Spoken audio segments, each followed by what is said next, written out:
2024 September മാസം 20-ാം തീയതി വെള്ളിയാഴ്ച വൈകുന്നേരം 5 മണി കഴിഞ്ഞ് 9 മിനിറ്റ് ആയിരിക്കുകയാണ്. ഞങ്ങൾ വിശ്വഭാരതി സ്റ്റഡി സർക്കിളിൻ്റെ ആഭിമുഖ്യത്തിൽ ഒരു സായാഹ്ന സ്നേഹ കൂട്ടായ്മ ഈ പ്രിയ ഭവനത്തിൽ ക്രമീകരിച്ചിരിക്കുകയാണ്.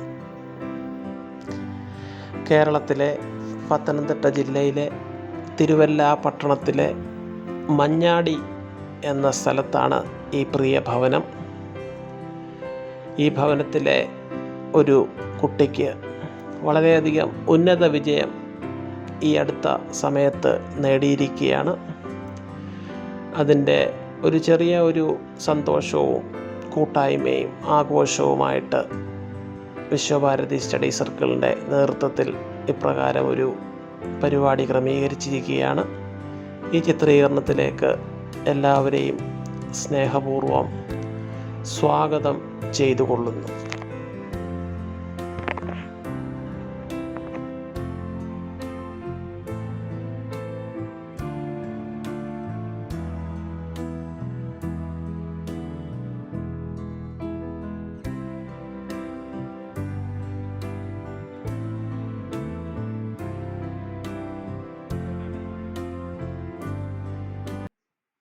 The Constitution of India, Article number 51B.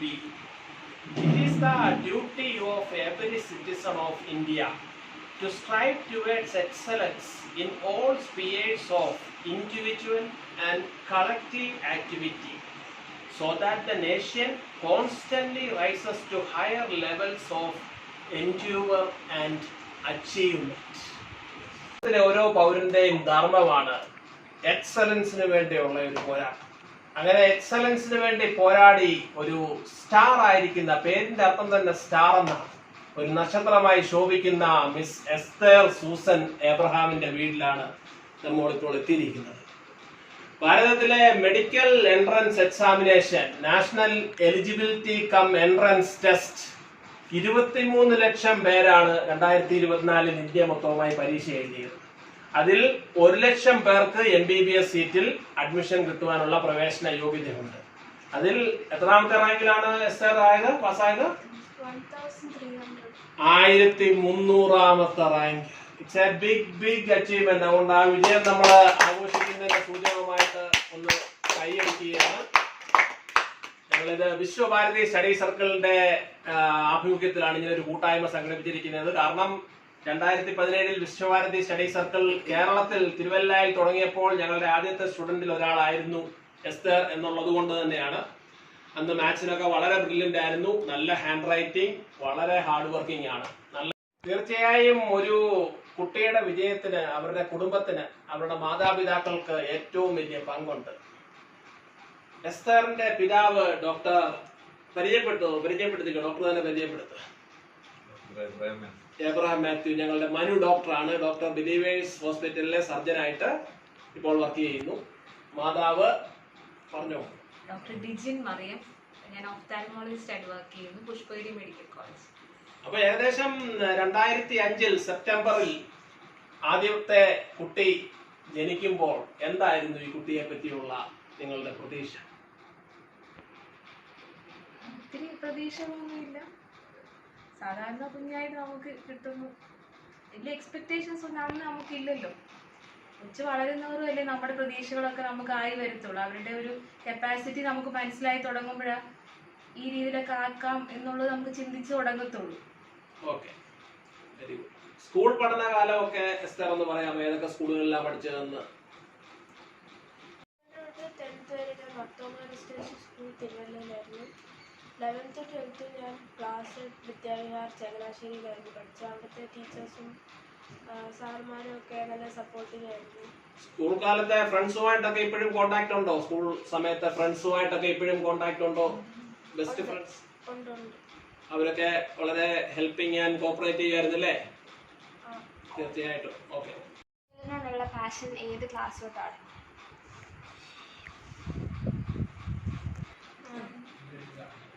9th ഞാൻ ഫൗണ്ടേഷൻ കോഴ്സിന് ചേർന്നായിരുന്നു ബ്രില്ലിൻ്റെ. പക്ഷേ ശരിക്കും നീറ്റിന് വേണ്ടി പഠിക്കാൻ തുടങ്ങിയ 11th 12th ആയിരുന്നു.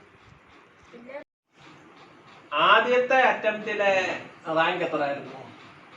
52,600 ഓൾ ഇന്ത്യ റാങ്ക്. 52,600 എന്ന് പറഞ്ഞാൽ MBBSന് സീറ്റ് കിട്ടാനുള്ള സാധ്യത ഉണ്ടായിരുന്നു. അപ്പോൾ അത് വേണ്ട എന്ന് വെച്ച് വീണ്ടും ഒരു വർഷം കളയാനുള്ള ആ റിസ്ക് ഫാക്ടർ എടുക്കാനുള്ള കാര്യം എന്താണെന്ന് പറയാമോ? ഗവൺമെന്റ് സീറ്റ് കിട്ടാൻ വേണ്ടി ആയിരുന്നു റിപ്പീറ്റ് ചെയ്തത്. ഓക്കെ, കൂടുതൽ മികച്ച കോളേജിൽ കിട്ടണം എന്നുള്ള ആഗ്രഹം ഉണ്ടായിരുന്നു. അപ്പോൾ തീർച്ചയായും ആ ഒരു വർഷം വളരെ ക്രൂഷ്യലായിരുന്നു. കാരണം നമ്മളൊരു സ്കൂൾ സ്റ്റുഡന്റ് അല്ല. അപ്പൊ അവിടെ എവിടെയായിരുന്നു ആ സമയം സ്പെൻഡ് ചെയ്തത്? കോച്ചിങ് സെന്ററോ വല്ലതും ഉണ്ടെങ്കിൽ അതിനെപ്പറ്റി പറയാം. ബ്രില്യൻ്റായിരുന്നു. ബ്രില്യൻ്റ് സ്റ്റഡി സെന്റർ പാല ഒരു വർഷം. അപ്പൊ അവിടെ റെഗുലർ ക്ലാസ് ഉണ്ടായിരുന്നോ ഈ ഒരു വർഷം? ഉണ്ടായിരുന്നു, ഒരു വർഷം ഫുൾ. എത്ര മണിക്കൂർ ക്ലാസ് ഒരു ദിവസം ഉണ്ടായിരുന്നത്? തുടക്കത്തിൽ ഉച്ചവരെ ഉള്ളായിരുന്നു, പിന്നെ അത് വൈകിട്ട് വരെ 4 വരെ ഒക്കെ ആയി. അപ്പൊ അവിടെ ഹോസ്റ്റൽ ഫെസിലിറ്റി എല്ലാം ഉണ്ടായിരുന്നു. ഉണ്ടായിരുന്നു. അപ്പോൾ ഒരു ദിവസം ഒരു ക്ലാസ് കഴിഞ്ഞാൽ ഒരു ആവറേജ് എത്ര മണിക്കൂർ പഠിക്കുമായിരുന്നു? ക്ലാസ് ഉള്ളപ്പം ഒരു 5 മണിക്കൂർ. 5 മണിക്കൂർ. അവധിയാണെങ്കിൽ ഔട്ട് ഓഫ് 24 hours എത്ര മണിക്കൂർ വരെ പഠിച്ചിട്ടുണ്ട് മാക്സിമം? 12 മണിക്കൂർ വരെ പഠിച്ചിട്ടുണ്ട്. Yes, very good. അപ്പോൾ അവിടെ കോച്ചിങ് സെന്ററിൽ തീർച്ചയായിട്ടും ബെനിഫിഷ്യൽ ആയിരുന്നു അല്ലേ? തീർച്ചയായിട്ടും ആയിരുന്നു. ഓക്കെ. എല്ലാ ആഴ്ചയും വീക്ക്ലി എക്സാംസ്, ഓരോ ടോപ്പിക് എടുത്തു കഴിയുമ്പോൾ ഉടനെ എക്സാം നടത്തും. അതിൻ്റെ എല്ലാ റിസൾട്ട് ഞങ്ങൾക്ക് അയച്ചു കിട്ടും. നമുക്കറിയാം അവൾ പഠിക്കുന്നുണ്ടോ, എങ്ങനെയാണ് മുന്നോട്ട് പോകുന്നത് എന്നുള്ളത് നമുക്കത് കറക്റ്റായിട്ട് അറിയാൻ പറ്റുമായിരുന്നു. വളരെ വെൽ സയന്റിഫിക്കലി മാനേജ്ഡ് കോഴ്സ് ആയിരുന്നു. അതിന്റെ റിസൾട്ട് കിട്ടിയിട്ടുണ്ട്. പിന്നെ ഒത്തിരി മെറ്റീരിയൽസ് അവർ കൊടുത്തിട്ടുണ്ട്. എക്സ്ട്രാ ഗൈഡ്സ് ഒക്കെ അവരുടെ ലൈബ്രറിയിൽ ഉണ്ടായിരുന്നു. അതൊക്കെ വായിക്കാനൊക്കെ അവർക്ക് ചാൻസ് കിട്ടിയിട്ടുണ്ട്. നമ്മളോടൊപ്പം മാവേലിക്കര ബിഷപ്പൂർ കോളേജിലെ കെമിസ്ട്രി വിഭാഗത്തിന്റെ ഹെഡായിട്ട് റിട്ടയർ ചെയ്ത പ്രൊഫസർ ജെസ്സി അനു മാത്യു മാഡമുണ്ട്. Thank you very much for being with us. ഒരു ടീച്ചർ എന്ന നിലയിൽ ഒരു വിദ്യാർത്ഥിയുടെ ഒരു നേട്ടം, ടീച്ചറിന്റെ ഡയറക്റ്റ് സ്റ്റുഡന്റ് അല്ല എന്നാലും അറിയാമല്ലോ, എങ്ങനെയാ ഈ ഒരു വിജയത്തെ ടീച്ചർ കാണുന്നത്? മോള് പറയുന്നുണ്ടായിരുന്നു അവർക്ക് സ്ട്രെസ്സോ അല്ലെങ്കിൽ ടെൻഷനോ അങ്ങനെ ഒന്നും ഇല്ലെന്ന് അവൾ പറയുന്നുണ്ടായിരുന്നു. അപ്പോൾ തീർച്ചയായിട്ടും അങ്ങനെ ഒരു സ്ട്രെസ് ഇല്ലെങ്കിൽ അതിന് പിന്നിൽ അവൾക്ക് ഒരു ആത്മീയതയുടെ ഒരു ഇത് കാണുമായിരിക്കും. തീർച്ചയായിട്ടും അത് കാണുമായിരിക്കും. അവൾക്ക് അവിടെ ചർച്ചിൽ നിന്ന് കിട്ടുന്ന സപ്പോർട്ട്, പേരൻസ് കൊടുക്കുന്ന സപ്പോർട്ട്, അങ്ങനെയായിരിക്കണം അവർക്ക് ആ സ്ട്രെസ്സിനെ മാനേജ് ചെയ്യാനുള്ള പവർ അവിടെ നിന്നായിരിക്കും കിട്ടിയതെന്നാണ് ഞാൻ കരുതുന്നത്. ശരിയാണോ ടീച്ചർ പറഞ്ഞത്? ശരിയാണോ? വ്യത്യാസമുണ്ടോ? അങ്ങനെ തന്നെയാണോ കിട്ടുന്നത്? ടീച്ചറിന്റെ ഹസ്ബൻഡാണ് ശ്രീ പ്രസാദ് ചെറിയാൻ മാത്യു. അദ്ദേഹം മസ്കറ്റിലെ ഓഫീസറൊക്കെ ആയിരുന്നു. എങ്ങനെ കാണുന്നു നമ്മുടെ ഒരു കുട്ടിയുടെ വിജയത്തെ? മോളുടെ വിജയത്തെ വളരെ സന്തോഷത്തോടുകൂടിയാണ് കാണുന്നത്. അവൾക്ക് എല്ലാവിധമായ ഭാവങ്ങളും നേരുന്നു. അവളുടെ എനിക്ക് ചോദിക്കാനുള്ളത്, ഈ ആത്മീയ ജീവിതവും അവളുടെ വിദ്യാഭ്യാസവും കൂടെ ഒന്നിച്ചു കൊണ്ടുപോകാൻ എന്തെങ്കിലും ചലഞ്ചസ് ഉണ്ടായിരുന്നു? അവളുടെ പഠിത്തത്തോടൊപ്പം തന്നെ ചർച്ച ആക്ടിവിറ്റീസിലൊക്കെ പങ്കെടുക്കുന്നതിൽ എന്തെങ്കിലും ബുദ്ധിമുട്ടായിട്ട് എപ്പോഴെങ്കിലും അനുഭവപ്പെട്ടിട്ടുണ്ടോ? ഞാൻ ഹോസ്റ്റലിലായിരുന്നു. അവിടെ ചാപ്പലുണ്ടായിരുന്നു സൺഡേ പോകാൻ. ബ്രില്യൻറ്റിൻ്റെ തന്നെ ഞാൻ സൺഡേ എപ്പോഴും അവിടെ പോയായിരുന്നു. പിന്നെ എല്ലാ ദിവസവും ബൈബിളൊക്കെ വായിക്കുമായിരുന്നു. കുറ്റപ്പുഴ ജെറുസലേം മാർത്തോമ സൺഡേ സ്കൂളിനെ പറ്റിയൊക്കെ അവിടെയൊക്കെ വളരെ നല്ലോണം പങ്കെടുത്ത ഒരാളാണ്, എനിക്കറിയാം. എസ്സേ റൈറ്റിങ്ങിലും അങ്ങനെ പല കോമ്പറ്റീഷനും പരീക്ഷയ്ക്കും ബിരുദ പരീക്ഷയ്ക്കൊക്കെ സമ്മാനം കിട്ടിയിട്ടില്ലേ? അപ്പൊ അതൊക്കെ എത്രത്തോളം SRനെ സഹായിച്ചിട്ടുണ്ട്? ഈ ഒരു പോരാട്ടത്തിൽ ഒരു സ്പിരിച്വൽ പവർ കിട്ടാൻ സഹായിച്ചിട്ടുണ്ടോ? തീർച്ചയായിട്ടും. എസ്തറിന് ഈ ഭാവിയിൽ ഈ MBBSന് പോകാൻ താല്പര്യമുള്ളവർക്ക് കൊടുക്കാനുള്ള ഉപദേശവും, എത്രാം ക്ലാസ് മുതൽ ഇതിനു വേണ്ടി നമ്മൾ MBBS അല്ലെങ്കിൽ ഒരു ഡോക്ടർ ആകാൻ പലർക്കും ആഗ്രഹമുണ്ട്, ഡോക്ടർ ആകണമെന്ന്. പക്ഷേ പലരും അതിനുവേണ്ടി ശ്രമിക്കുന്നില്ല. അപ്പോൾ എത്രത്തോളം ശ്രമിക്കണം, എന്താണ് അതിന് ചെയ്യേണ്ടതെന്നോ അറിയാൻ തീരുമെന്ന് പറയാമെന്നാണ്.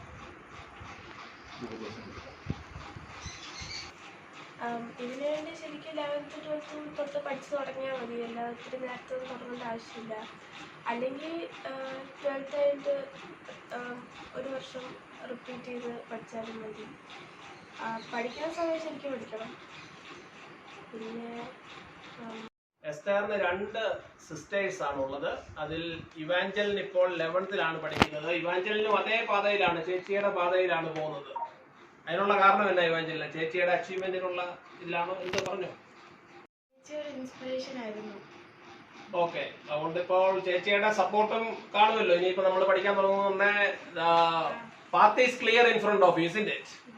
ആ, അതുകൊണ്ട് അങ്ങനെ ഒരു അഡ്വാൻറ്റേജ് തീർച്ചയായിട്ടും ഉണ്ട്. ഏറ്റവും ഇളയത് നമ്മുടെ എലീന. എലീന ഇപ്പൊ എത്രാം ക്ലാസ്സിലാണ് പഠിക്കുന്നത്? ആ, അപ്പൊ ചേച്ചി ഡോക്ടർ പരീക്ഷ പാസ്സായപ്പോൾ വലിയ സന്തോഷമായിരുന്നോ?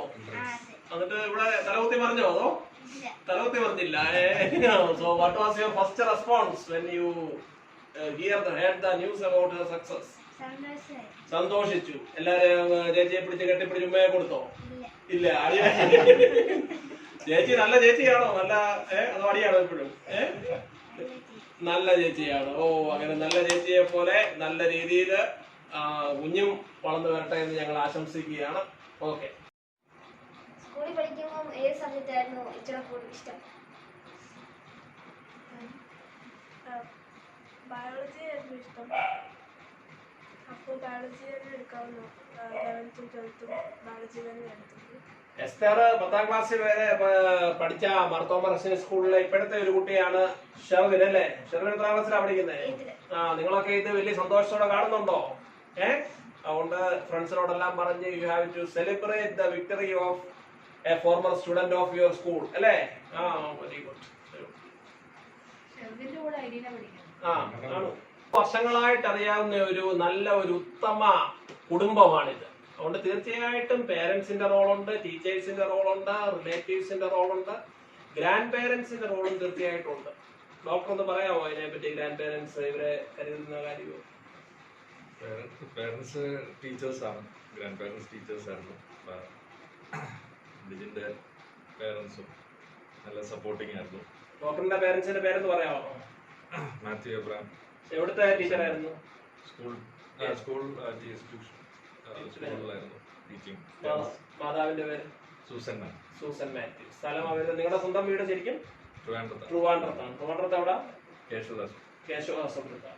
ഓക്കെ. പിന്നെ ഡോക്ടറിന്റെ ബ്രദേഴ്സും ഒരു സിസ്റ്ററുണ്ട്. അവിടെ ഓഫ്താൽമോളജിസ്റ്റാണ്. മിനി മാത്യു. ലിജിൻ ഡോക്ടറിന്റെ പേരൻസിന്റെ പേരൊക്കെ?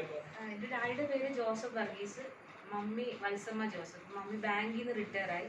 ഡാഡി ഗവൺമെൻറ് എംപ്ലോയി ആയിരുന്നു, ഫോറസ്റ്റ് ഡിപ്പാർട്ട്മെൻറ്റിൽ. എനിക്ക് 2 ബ്രദേഴ്സ്. ഒരാൾ IIT പഠിപ്പിക്കുന്നു, മറ്റേ ആൾ ഹോങ്കോങ്ങിൽ എഞ്ചിനീയറാണ്. അവരൊക്കെ ഭയങ്കര സപ്പോർട്ടായിരുന്നു. എപ്പോഴും ഇങ്ങനെ പഠിക്കുന്നുണ്ടോ, എന്തായി, മാർക്കൊക്കെ ഉണ്ടോ, എപ്പോഴും ചോദിച്ചുകൊണ്ടിരിക്കുമായിരുന്നു. ഭയങ്കര സപ്പോർട്ടായിരുന്നു. ഇടയിൽ സാറിന് ഒന്ന് റിലാക്സ് ചെയ്യാനായിട്ട് എന്തെങ്കിലും പ്രത്യേകമായിട്ടുള്ള ഹോബീസ് എന്തെങ്കിലും ഉണ്ടായിരുന്നോ? ബുക്ക് വായിക്കുമായിരുന്നു. അതിന് സൈക്കിൾ ചെയ്യാൻ പോയിരുന്നു. പിന്നെ സിനിമയൊക്കെ കാണുമായിരുന്നു. പേരൻസുമായിട്ട് ഇടയ്ക്ക് കറങ്ങാനൊക്കെ പോവായിരുന്നോ? യാത്രയ്ക്കൊക്കെ പോവായിരുന്നോ? ടൂർ പോലെ? ഇല്ല. പപ്പായുടെ കൂടാണോ സൈക്ലിങ്ങിന് പോകുന്നത്? പപ്പ നല്ലൊരു സൈക്ലിസ്റ്റ് ഒക്കെ ആയിരുന്നു അല്ലേ? ഇപ്പൊ ഉണ്ടോ സൈക്ലിംഗ് ഡോക്ടറിന്? ഇല്ല.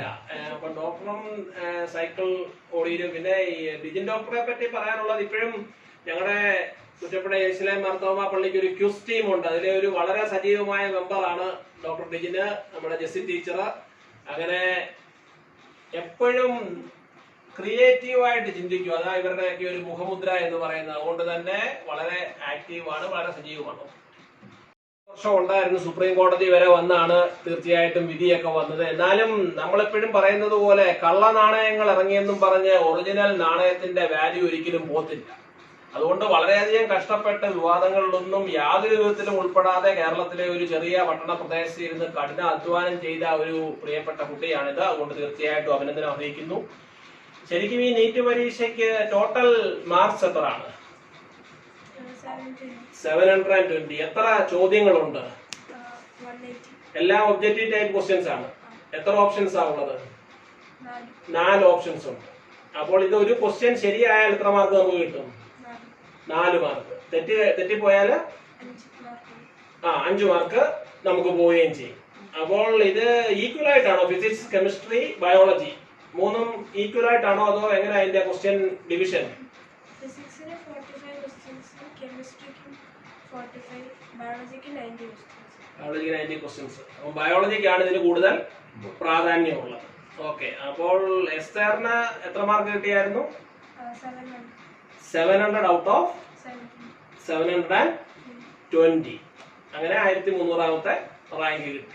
ഓക്കെ, അപ്പോൾ ബയോളജിക്കാണ് തീർച്ചയായിട്ടും മെഡിക്കൽ മേഖലയിലായതുകൊണ്ട് ബയോളജിക്ക് കൂടുതൽ പ്രാധാന്യം ഉള്ള ഒരു പരീക്ഷയാണ്. എന്നാൽ ഫിസിക്സും കെമിസ്ട്രിയും അതുപോലെ തന്നെ പഠിക്കുകയും വേണം. ഫിസിക്സിലെ ഈ മാത്തമാറ്റിക്കൽ ആപ്ലിക്കേഷനും ഒക്കെ ശക്തമായിട്ട് പഠിക്കണമല്ലേ, എല്ലാ ഒക്കത്തില്ലല്ലോ. ഈ മെക്കാനിക്സിൽ നിന്നും ഒക്കെ നല്ല കഠിനമായ ചോദ്യങ്ങൾ ചോദിക്കത്തില്ലേ? ഇല്ല, ന്യൂമറിക്കൽസ് കുറവായിരിക്കും ഫിസിക്സിൽ നിന്ന്. അല്ല, ഫിസിക്സിന്റെ ഞാൻ ചോദിക്കുന്നത് ന്യൂമറിക്കൽസ് വരുമോ മെക്കാനിക്സിന്റെ? ന്യൂമറിക്കൽസ് ആണ് ഫുള്ള്. അപ്പോൾ ഇലക്ട്രിസിറ്റി ഉണ്ട്, മാഗ്നറ്റിസം ഉണ്ട്, മെക്കാനിക്സ് ഉണ്ട്, ഹീറ്റ് ആൻഡ് തെർമോഡൈനാമിക്സ്, ഇങ്ങനത്തെ ടോപ്പിക്സ് എല്ലാം ഉണ്ട്. കെമിസ്ട്രിക്കകത്ത് ഓർഗാനിക് കെമിസ്ട്രിക്ക് എത്രത്തോളം പ്രാധാന്യമുണ്ട്?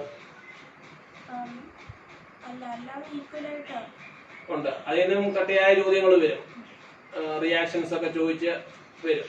ഓക്കെ, പിന്നെ ബയോളജി ആ രീതിയിലും പോകും. ഓക്കെ,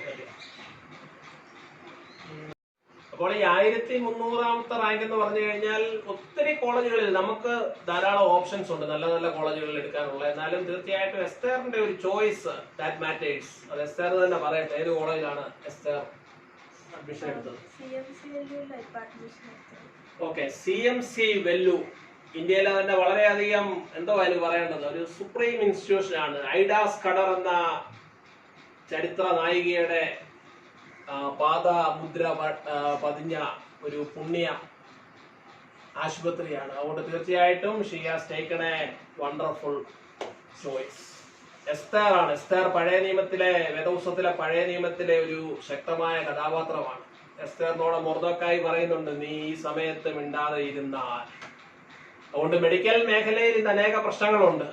ഡോക്ടർമാരെ ആക്രമിക്കുന്നു, ഒത്തിരി ഒത്തിരി പ്രശ്നങ്ങൾ നമ്മൾ കാണുന്നുണ്ട്.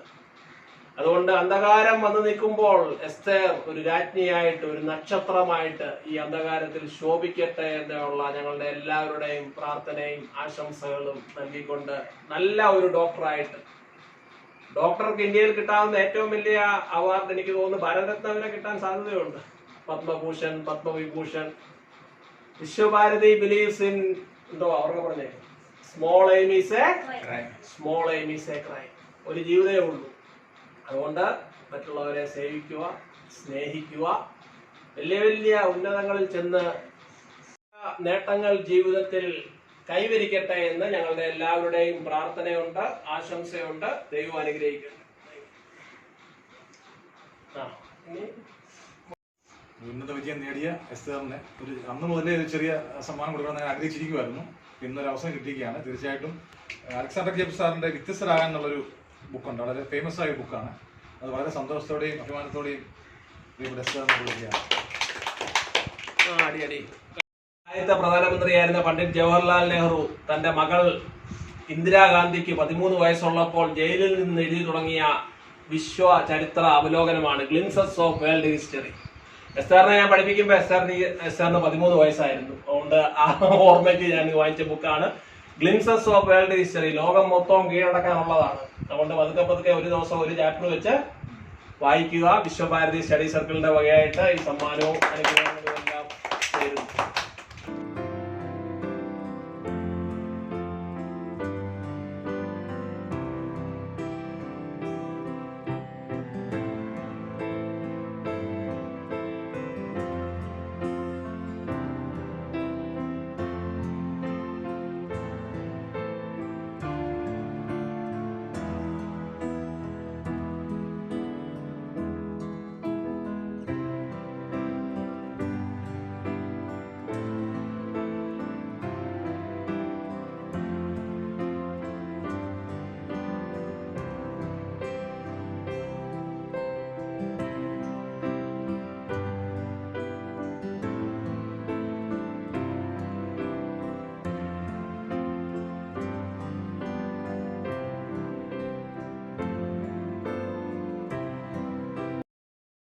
ഏഴ് വർഷങ്ങൾക്ക് മുമ്പ് 2017 വിശ്വഭാരതി സ്റ്റഡി സർക്കിളിൻ്റെ കേരള എഡീഷനിലെ ആദ്യകാല അംഗങ്ങളിലൊരാളായിരുന്നു.